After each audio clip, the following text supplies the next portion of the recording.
Okay, so this is a distribution hub, and I need to use two hands to open it.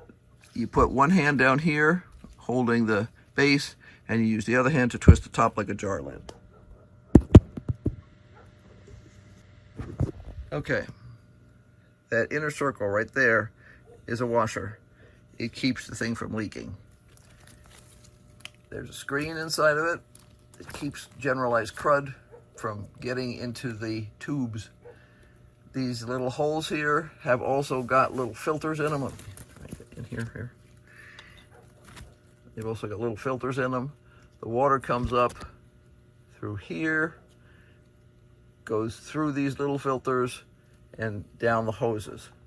If I'm not using a spot, I put a little cap on it right there. And that little cap blocks the water. So anything that's got a cap on it does not have a hose attached to it. If a hose falls off, you have to open this to check where you can plug the hose back in, because you might plug it back into a location that is locked. And that means you think you're gonna get water, but you're not gonna. And then this just goes back on, hand tight. I hold the bottom with one hand always and the top.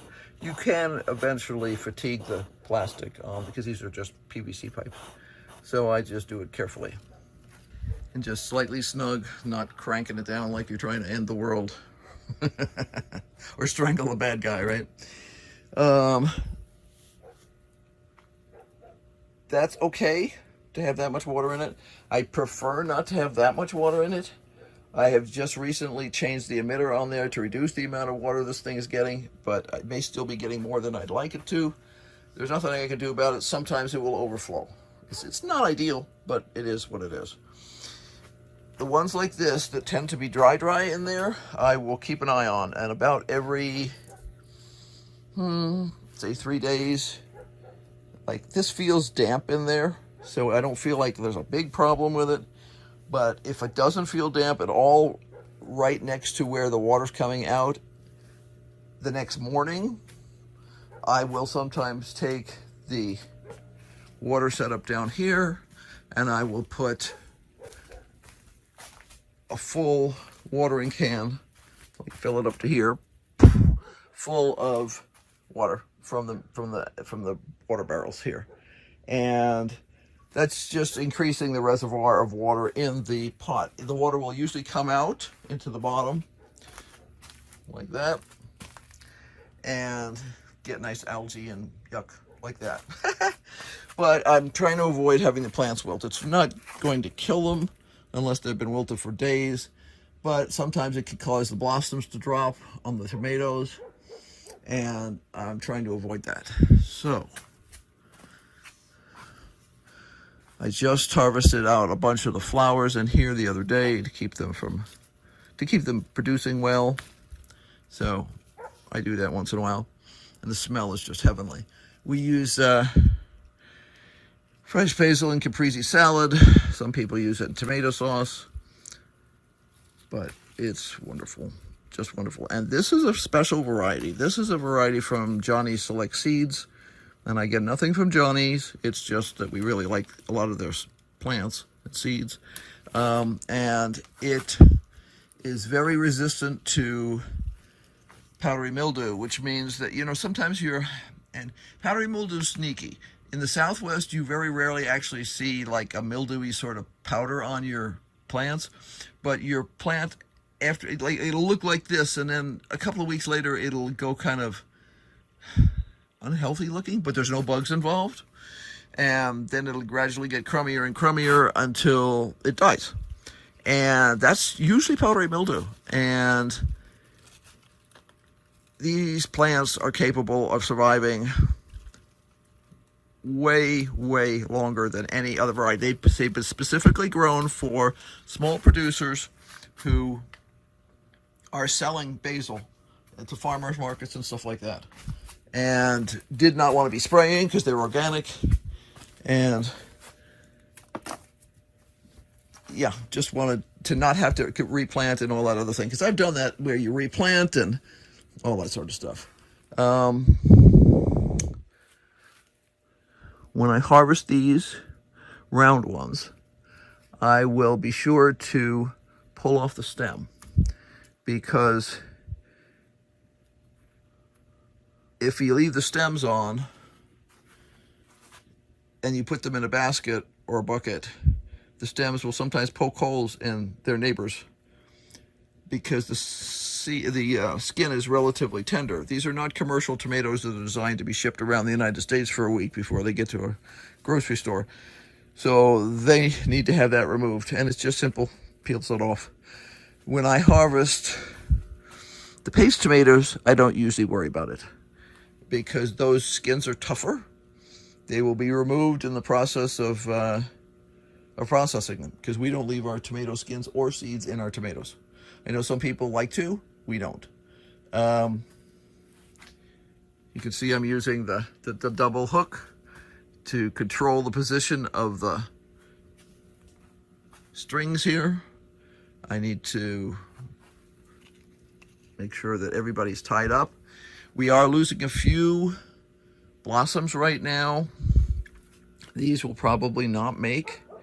The yellower they get, the more likely they're not to make. Like here, this one has gone. We have had such severe heat that they're dropping blossoms. The minute the temperatures cool down a little bit, they'll set fruit again and continue to make more fruit. So while we're not thrilled with that, it's just the way it is. We have limited capacity for cooling this place. We can only cool it as far as we can cool it, you know. Now, let's see if I have any tomatoes that have set. Well, let's show some of the little ones.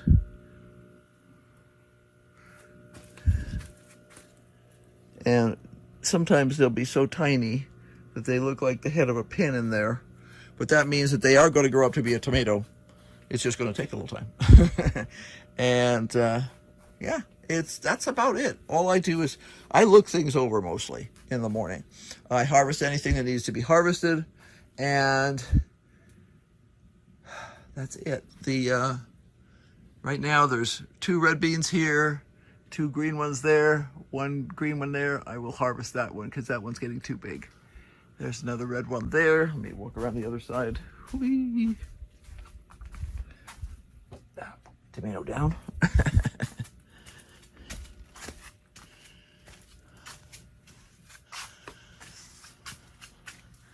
Here's another bean.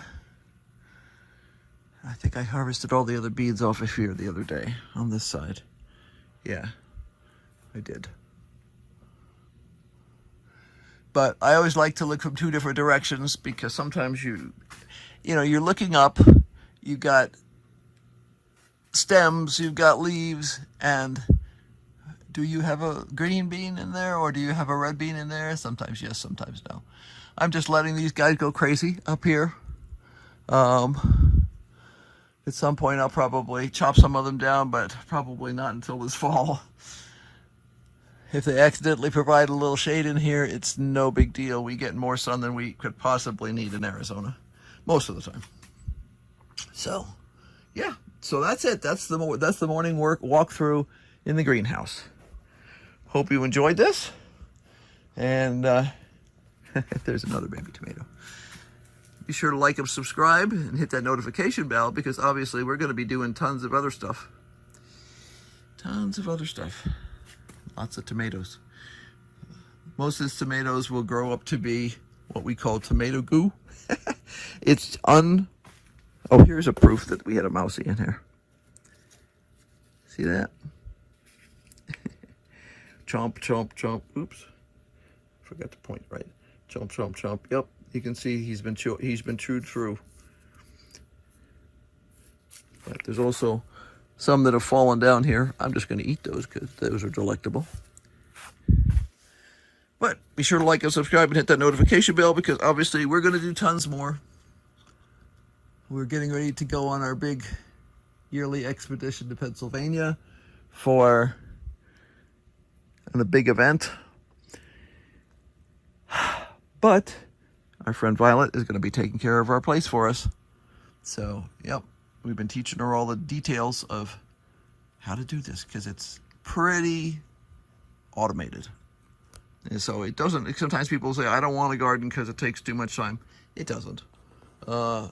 During peak season, I could spend an hour harvesting berries, but this is not the berry part of it. This is the greenhouse. So until next time, bye. Oh, and keep on brainstorming, because obviously we do.